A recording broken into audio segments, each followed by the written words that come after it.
Hello friends, welcome back to my channel Mangu official રીવા કંસાર ઉપર તમારું સ્વાગત છે.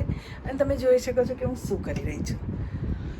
હું મારું વોર્ડરોબ સરખું કરી રહી છું, કેમ કે મારા રૂમની હાલત હોરેબલ છે અત્યારે. શાના માટે કેમ આવી છે એ પણ હું તમને કહી દઉં, કેમ કે હું શૂટ પર હતી અને કન્ટિન્યુ શૂટ ચાલી રહ્યું છે. એના લીધે બહુ જ મેસ થઈ ગયો છે. ઘરે કામવાળી આવતા નથી કામ કરવા માટે, તો અત્યારે તો મારા મમ્મી જ બધું કામ કરે છે. પણ એટલીસ્ટ હું કંઈ બીજું ના કરું તો એટલીસ્ટ મારો રૂમ તો હું સરખો કરી જ શકું. તો મેં વિચાર્યું કે બિફોર ને આફ્ટર તમને બતાવું કે મેં શું હાલત કરી છે અને પછી હું એને શું કરીશ. એમાં એવું છે કે મને કેટલાય દિવસથી આળસ આવે છે કે હું કરું છું, હમણાં કરું, પછી કરું. કેમ કે શૂટ એક બારથી આવ્યા પછી હું એટલી થાકી જાઉં છું ડે નાઇટ શૂટ કરીને. વહેલા ઉઠો, મોડા સૂવો, જમવાના ઠેકાણા નહીં. તો મને એમ થયું કે તમારા લોકો સાથે શેર કરું ને તો કદાચ તમારા લોકોની શરમના લીધે હું કદાચ મારો રૂમ સરખો કરી દઉં. એટલે મેં વિચાર કર્યો કે તમને લોકોને બતાવી જ દઉં કે જો મેં કેવું ગંદુ રાખ્યું છે બધું. આઈ થિંક કેટલા 2-3 દિવસથી હું ઘરે છું, અઠવાડિયાથી, ચલો ને, પણ અઠવાડિયાથી હું ઘરે છું. તો એક સાઈડ કપડાં હોય છે ને ખાલી આટલું જેટલું મને જગ્યા જોઈએ એટલામાં જ હું સૂવું છું, જેટલામાં તકિયું હોય છે, અને બીજી જગ્યાએ બધો સામાન હોય છે. મારો ભાઈ ને એ લોકો આવ્યા હતા તો આ રૂમ એમની પાસે હતો. તો મારું અમુક કપડાં અહીંયા છે, અમુક બીજે ક્યાંક છે. તો મારી મમ્મીએ બધું જ લાવીને અહીંયા જે મળે છે એમને, તો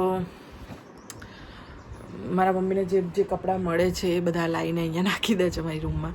તો બહુ જ બધા કપડાં અહીંથી અહીં થઈ ગયા છે. તો અમુક જે હું નથી યુઝ કરતી, શૂટિંગના છે, એ બધા અલગ મૂકી દીધા છે, અને જે ડેઇલી યુઝના છે એ બધા હું વોર્ડરોબમાં મૂકું છું.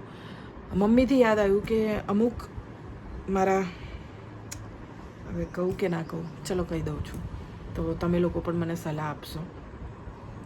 અમુક મારા પરિજનો કહેવાય, મારા નજીકના લોકો, બહુ જ નજીકના લોકો, જે ચુગલખોર છે, જે ચુગલી કરતા હોય છે, એમનું કહેવું એવું છે, મારી સામે તો નથી બોલ્યા પણ મારી પીઠ પાછળ બોલ્યા છે કે ગ્રીવા તો કેવી છે, એની મમ્મીને તું કરીને બોલાવે છે.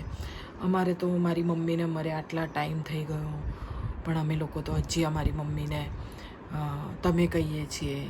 કોઈ એક જણ છે એવું કહે છે કે હું તો મારી મમ્મી ને મારા ડેડીને હજી સુધી કોઈ દિવસ તું કરીને નથી બોલાયા. ઓફકોર્સ યાર, કોઈને તું કરીને ના બોલાવે.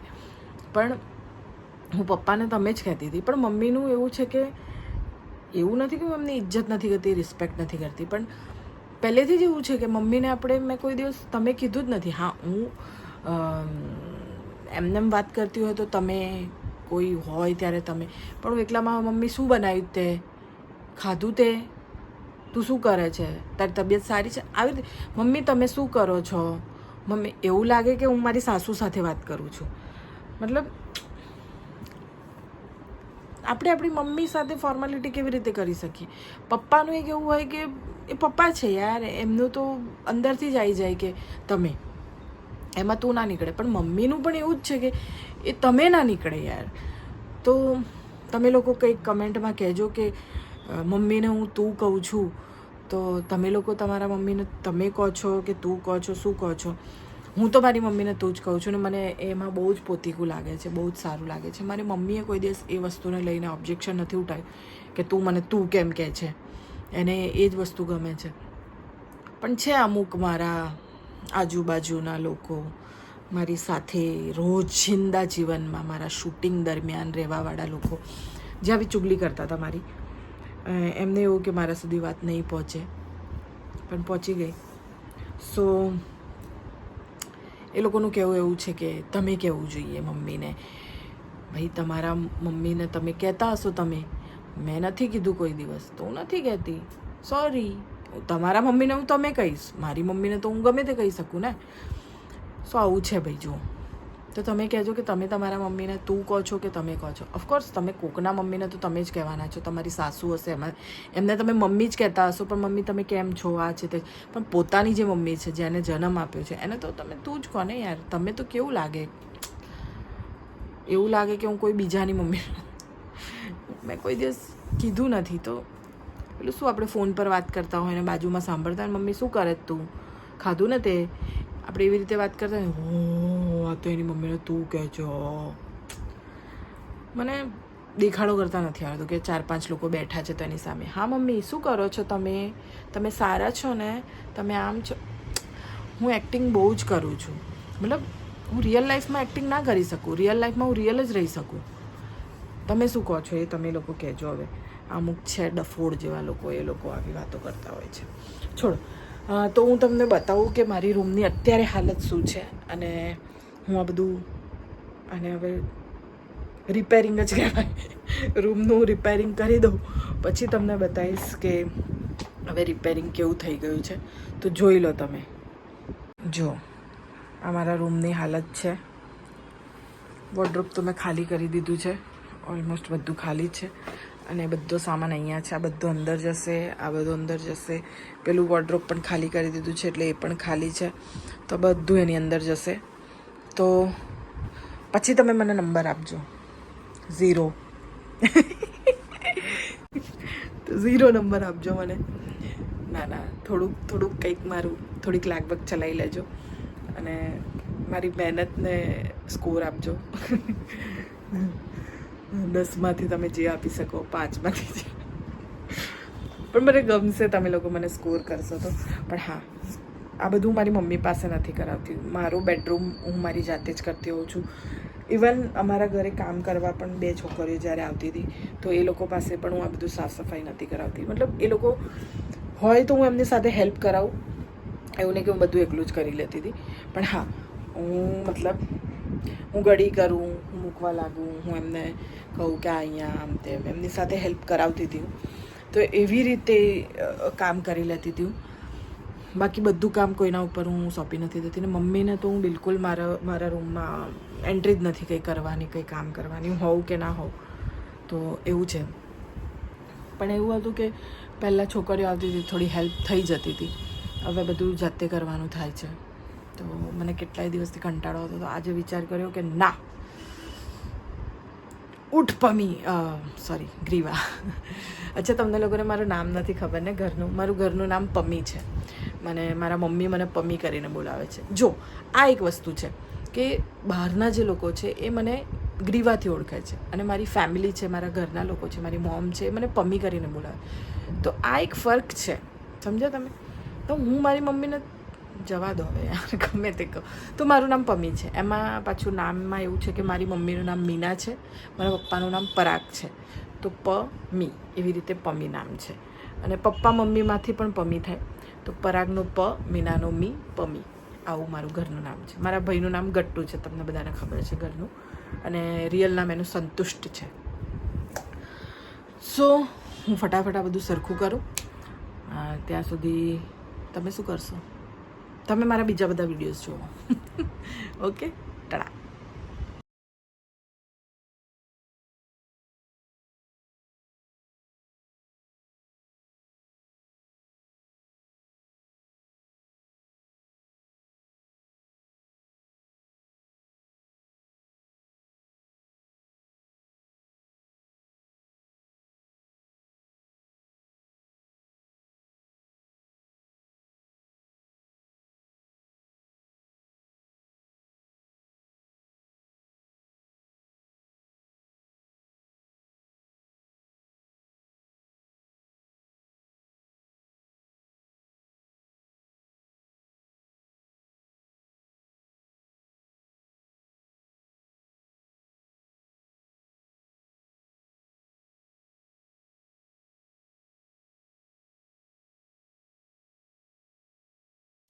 તો ફ્રેન્ડ્સ હું નહીં ધોઈને રેડી થઈ ગઈ છું અને બતાવી દઉં કે રૂમ મેં કરી દીધો છે ફાઇનલી.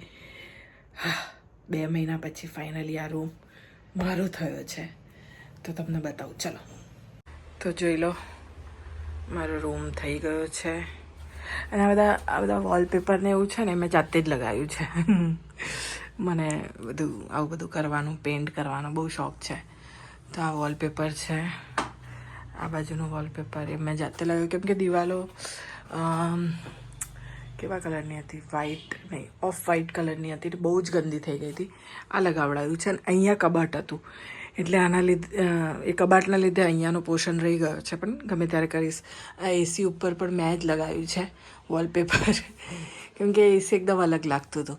તો આ વોલપેપર અને આ વોલપેપર મેં કર્યું છે. આ મારો બેડ છે અને આ જે જગ્યા છે અહીંયા હું સૂઈ જાઉં છું. આખું બેડ ખાલી રહે છે પણ અહીંયા સૂઈ જાઉં છું, કેમ કે કંઈ નહીં, પછી કહું. તમને પહેલાં કબાટ બતાવી દો. જો બધું સેટ કરી દીધું છે, તમે જોઈ શકો છો. અને અહીંયા તો ઓલરેડી સેટ જ હતું બધું, આ બધું સેટ જ હતું.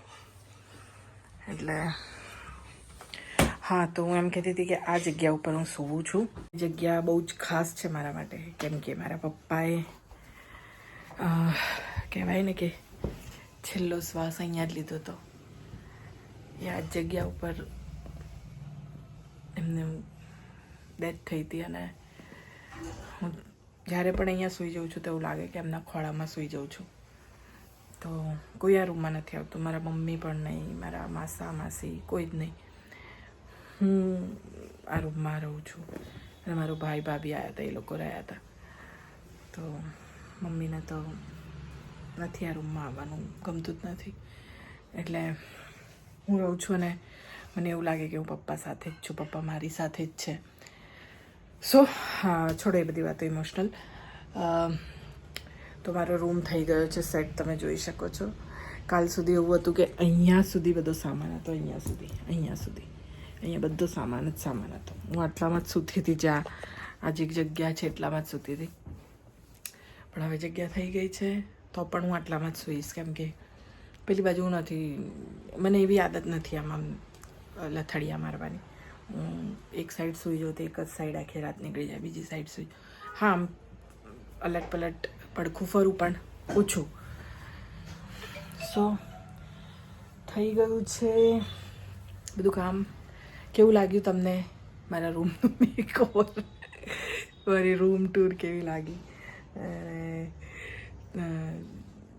મારી મહેનત કેવી લાગી? એમાં તો એવું હતું ને કે પહેલાં આ જે બેડ હતો ને એ ત્યાં હતો, પછી એને હું અહીંયા લાવી. આ જે કબાટ હતું અહીંયા જે છે એ કબાટ હતું જ નહીં. અમારું એક કબાટ અહીંયા હતું જે મેં તમને બતાવી. તો એક રાત ખબર નહીં મને શું થયું, તો મેં આખું બધું પોઝિશન બદલી નાખી હતી. મતલબ આખું રૂમ જ ચેન્જ કરી નાખ્યું હતું મેં. મતલબ એવું કર્યું હતું કે આખું કબાટ બહાર લઈ ગઈ, બધો સામાન બહાર, બેડ આખું ખાલી કરી. બેડની અંદર પણ સામાન છે તો એ આખું ખાલી કરી. દિવાળીનું ના તે બધો સામાન છે ને તો એ બધું ખાલી કરી અને મેં મતલબ આખો રૂમ ચેન્જ કરી નાખ્યો હતો. આખી દિશાઓ બધી ચેન્જ કરી કે બેડ આમ કરી દીધો હતો, પછી પાછો આ બેડ આમ કર્યો. બહુ બધી વસ્તુઓ કરી આ રૂમમાં મેં. અહીંયા પહેલાં કબાટ નહોતું એટલે અહીંયા ઘોડા મૂક્યા હતા, તો એના ઉપર સામાન રહેતો હતો મારો, એના ઉપર કપડાં રહેતા હતા. પણ હવે મેં હમણાં જ કરાવી દીધું કબાટ, તો એના લીધે શાંતિ છે કે બધું એમાં આવી જાય છે ને રૂમ વ્યવસ્થિત લાગે છે અને રૂમમાં સ્પેસ લાગે છે. આ સ્પેસ થોડી પેલા ત્યાં આગળ ટેબલ્સ છે ને એના લીધે થોડુંક સ્પેસ એ થાય છે, બટ હું ત્યાં જતી નથી. અને લાઇટનું બહુ પ્રોબ્લેમ થાય છે મને. ત્યાં સ્વિચ છે એટલે મારે ઊભા થઈને જવું પડે અને પછી પંખો કે લાઇટ. પંખો તો ચલો રિમોટથી થઈ જાય છે, પણ પંખો કરી દો રિમોટથી. પંખો તો રિમોટથી થઈ જાય છે, એસીનું બટન અહીંયા જ છે, પણ લાઇટ બંધ કરવા માટે છેક ત્યાં જવું પડે છે. સો બસ એટલું જ ચેન્જ કરાવવાનું છે કે એનું સ્વિચ બોર્ડ આટલામાં ક્યાંક કરાવી દેવું છે. આ જે જગ્યા છે તો થઈ જાય તો સારું. બાકી મને કહેજો મારો રૂમ તમને કેવો લાગ્યો અને મારી મહેનત કેવી લાગી, કેવું હતું અને મેં કેવું કરી નાખ્યું છે. હવે તો જરૂરથી કહેજો, મને ખુશી થશે કે મેં બધું જે મેકઓવર કર્યું છે એ તમને લોકોને ગમે. સો બસ આજના દિવસ માટે આટલું જ. ફરીથી મળીશું નવા દિવસ, નવા વિડીયો, નવા વાતોચીતો સાથે. તો વિડીયો ગમ્યો હોય તો લાઈક કરજો, શેર કરજો ને સબસ્ક્રાઈબ કરજો. મંગુ ઓફિશિયલ ગ્રીવા કન્સર્ન. Tada by.